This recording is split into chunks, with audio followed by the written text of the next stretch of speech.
ವರುಣನ ಆರ್ಭಟಕ್ಕೆ ನಲುಗಿ ಅಸ್ತವ್ಯಸ್ತವಾದ ಬಿಸಿಲನಗರಿ ರಾಯಚೂರ ಜಿಲ್ಲೆಯ ಮಸ್ಕಿ, ಸಿರವಾರ ತಾಲೂಕು ಬಿಸಿಲದಗೆಗೆ ಬೇಸತ್ತ ಸಾರ್ವಜನಿಕರಿಗೆ ಕೊಂಚ ರಿಲೀಫ್ ಆಗಿದೆ ಎನ್ನುವಷ್ಟರಲ್ಲಿ ಗಾಳಿ ಮಳೆಯೊಂದಿಗೆ ಗುಡುಗು ಸಿಡಿಲಿನಿಂದ ಕೂಡಿದ ವಾತಾವರಣ ಜನರು ಉಸಿರು ಬಿಗಿ ಹಿಡಿದುಕೊಳ್ಳುವಂತೆ ಮಾಡಿದೆ.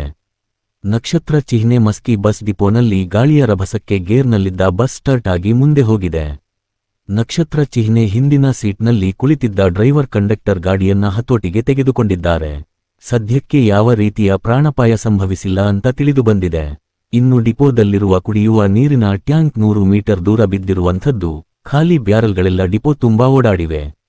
ಕಿಟಕಿಯ ಗಾಜುಗಳೆಲ್ಲ ಮುರಿದಿರುವಂಥದ್ದು, ಬೈಕ್ಗಳಲ್ಲೇ ನೆಲ ಕಚ್ಚಿರುವಂತಹದ್ದು. ಸದ್ಯಕ್ಕೆ ಯಾವುದೇ ಮಾನವ ಹಾನಿ ಸಂಭವಿಸಿಲ್ಲ ಅಂತ ಮೂಲಗಳಿಂದ ತಿಳಿದು ಬಂದಿದೆ. ನಕ್ಷತ್ರ ಚಿಹ್ನೆ ಇನ್ನು ಸಿರವಾರ ತಾಲೂಕಿನ ಕವಿತಾಳ ಪಟ್ಟಣದಲ್ಲಿ ಸುರಿದ ಗುಡುಗು ಮಿಂಚು ಸಹಿತ ಸುರಿದ ಮಳೆಗೆ 8 ಕುರಿಗಳು ಸೇರಿದಂತೆ 3 ಮರಿಗಳು ಸತ್ತು ಹೋಗಿವೆ ಅಂತ ತಿಳಿದು ಬಂದಿದೆ. ನಕ್ಷತ್ರ ಚಿಹ್ನೆ ಗದಗ ನಂಬರ್ 1 ನ್ಯೂಸ್ ವರದಿ ಶಂಕರ ಪವಾರ. ರಾಯಚೂರು ಜಿಲ್ಲೆ ಸಿರವಾರ ತಾಲೂಕಿನ ಕವಿತಾಳ ಪಟ್ಟಣದಲ್ಲಿ ಇಂದು ಸಾಯಂಕಾಲ ಮಳೆ ಧಾರಾಕಾರ ಸುರಿದು ಸಿಡಿಲಿಗೆ ಇವತ್ತು ಕುರಿಗಳು ಬಲಿಯಾಗಿರೋದು.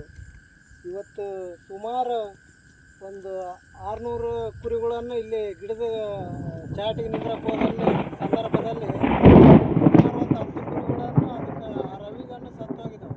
ಇಲ್ಲಿ ಸುಮಾರು 2 ಗಣಮಕ್ಕಳನ್ನು ನಿಂತಿದ್ದಾರೆ. ಆ ಗಾಳಿ ಮಳೆಗೆ ಸ್ವಲ್ಪ ಸೈಡ್ ಆದ ಸಲಾಗಿ ಅವರು ಗಣಮಕ್ಕಳು ಬಚಾವಾಗಿದ್ದಾರೆ ಜನಗಳು ಅಂತ ನಾನು ಹೇಳಕ್ಕೆ ಇಷ್ಟಪಡ್ತೀನಿ.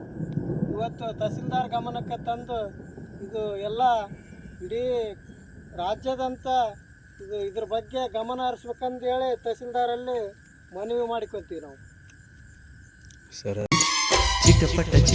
ಚಿಟಪಟ ಅಂತ ಹಿಡುಕೊಂತ ಮಳೆಯು ಹಿಡುಕೊಂತ ಜೋರಾಗಬಾರದು, ಸುಮ್ಮನೆ ಇರದು, ಸ್ನಾನ ಆದಂಗೂ ಇರದು, ಧ್ಯಾನ ಮಾಡೋದು ಬಿಡದು.